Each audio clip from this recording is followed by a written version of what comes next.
Okey, tengok soalan Raja 9.4 menunjukkan gentian optik. Ni gentian optik kan. Okey, ataupun kita nama dia endoskop.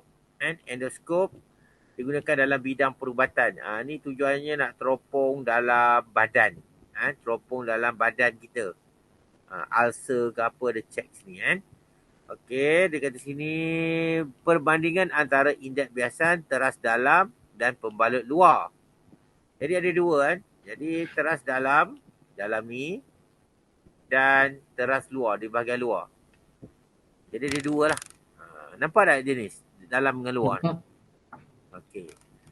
Jadi syarat apa syarat pantulan penuh? Ingat tak syarat pantulan penuh? Um, Cahaya saya dua kali cikgu ulang lah. Cahaya bergerak daripada um, ketumpatan. Apa? Tinggi ke rendah? rendah.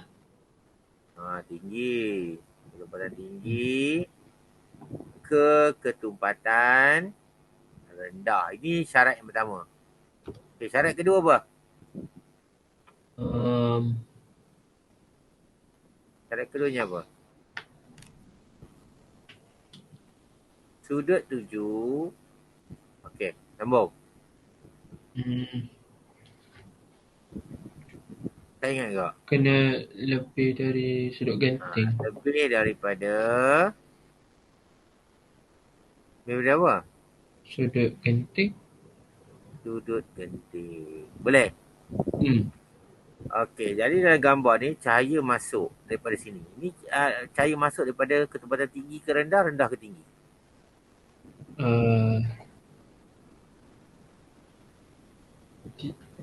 tinggi ke rendah. Ya, tinggi ke rendah. Ni udara kan. Hmm. Sini dia punya teras. Teras ni ketumpatan dia, teras dalam ni ketumpatan dia adalah ketumpatan tinggi. Teras ni ketumpatan tinggi. Cuba sini Dia ni ketumpatan tinggi. Teras ni ketumpatan tinggi. Okey, jadi bila masuk dalam teras ni, saya bergerak daripada ketumpatan tinggi ke okey, teras luar ni ketumpatan tinggi ke rendah? Teras luar ni, pembalut luar ni. Tinggi. Tinggi juga. Hmm. Dah tentu teras luar ni ketumpatan dia rendah. Dah teras dalam ketumpatan tinggi. Jadi teras luar ketumpatan dia adalah rendah. Faham tak ni? Hmm. Sebab cahaya bergerak daripada ketumpatan tinggi ke ketumpatan rendah. Ini syarat pertama dipatuhi. Nampak tak? Hmm. Okey. Clear Jadi patuhi yang kedua, sudut tuju. Sudut tuju dia sudut ni. Cuba Kita buat garis normal ni. Ni garis normal. Okey Dan ini namakan sudut tuju. Ini sudut tuju.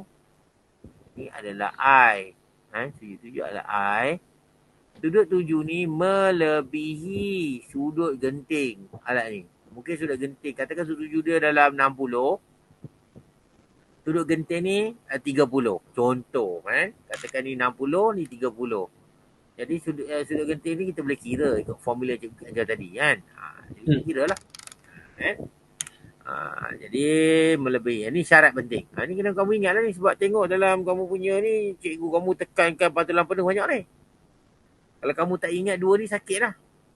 Cahaya bergerak pada ketumpatan tinggi ke ketumpatan rendah. Itu yang pertama.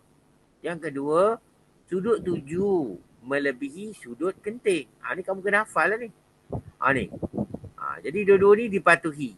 Cahaya bergerak pada ketumpatan tinggi ke ketumpatan rendah. Dan sudut I ni, sudut ni melebihi sudut genting. Jadi berlakulah pantulan dalam penuh. Jadi berkali-kali berlaku pantulan penuh. Bila cahaya tu dapat dilihat dengan mata. Itu maksudnya. Boleh faham ni? Boleh. Okey, yang pertama. Perbandingan di antara indeks biasan, teras dalam dan pembalut luar. Mana indeks biasan yang tinggi? Dalam ke luar? Um, Uh, dalam. Dalam, betul. Dalam, tinggi. Jadi bila indeks biasa ni tinggi, maka ketumpatan pun tinggi. Boleh faham tak? Boleh. Tu. Yang pertama. Okey, ketulinan teras besi. Kamu nak teras besi lah. Teras dalam.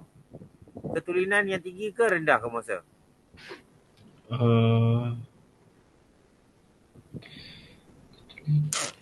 Jadi alasan ni boleh kamu kata berlakunya pantulan dalam penuh. Yang ni alasan ni kan. Kalau ketulinan macam mana? Ketulinan teras dalam. Apa dia? Tinggi. Ya. Tinggi. Jadi kenapa nak tinggi? Kenapa nak tulen betul? Supaya dapat mengurangkan gangguan lah dalam ni kan. Kalau tak tulen dia berlaku gangguan, rintangan kan. Okey, ketebalan. Kamu nak tebal ke nipis benda ni? Benda yang silinder ni ataupun fiber optik ni. Nipis. Ya, nipis. Apa alasan ni?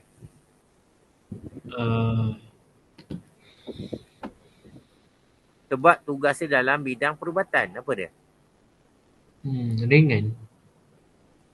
Nipis ringan boleh. Ataupun kita kata mudah masuk tempat-tempat yang sempit. Boleh kan?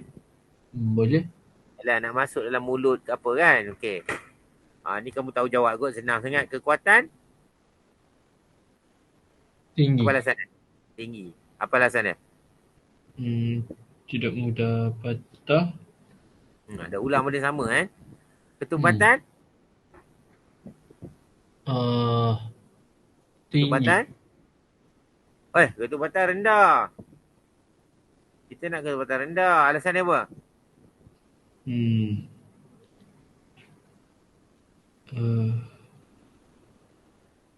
Banyak kali dia tanya ni. Ketumpatan rendah apa alasan dia? Ketumpatan rendah. Ringan. Kebanyakan jawapan banyak ketumpatan rendah. Jarang jawapan yang bagi ketumpatan tinggi. Jarang. Okey, boleh faham okey. Kita tengok soalan ni. Okey, dia kata anda dikenaki memberi cadangan membina bentuk endoskop cekak. Tak apalah. Teruskan soalan dia. Okey, lapisan dalam ni indeks biasa kan? Indeks biasa lapisan dalam lebih daripada lapisan luar. Maksudnya indeks biasa merujuk pada ketumpatan. Ketumpatan dalam lebih tinggi. Ini ketumpatan lah. Okey kan? Okey, jadi apa kita nak ketumpatan tu? Mudah berlaku pantulan dalam penuh. Ini modal ni kena jaga. Banyak jawapan yang jawab macam ni. Berlaku pantulan dalam penuh. Okey, ketulinan tinggi. Ni kau jawab tinggi. Okey, jadi jawapan dia kau betul kan? Cahaya bergerak. Okey. Tanpa kehilangan tenaga. Ataupun tanpa gangguan. Boleh kan? Ketulinan tinggi. Itu macam ni. Okey, yang ni pula. Bahan nipis. Tadi apa jawapan kamu? Ingat tak? Mudah masuk ke ruang yang sempit. Ya. Boleh digunakan pada kawasan yang sempit. Kawasan yang kecil. Digunakan dalam kawasan yang kecil. Tu. Kuat. Tidak mudah patah, pecah. Mudah sangatlah ni. Ringan. Low material, ringan. Nampak tak? Mudah tak? Mudah kan? Konsep yang digunakan dalam apa nama kita panggil endoskop. Endoskop kan? Okey.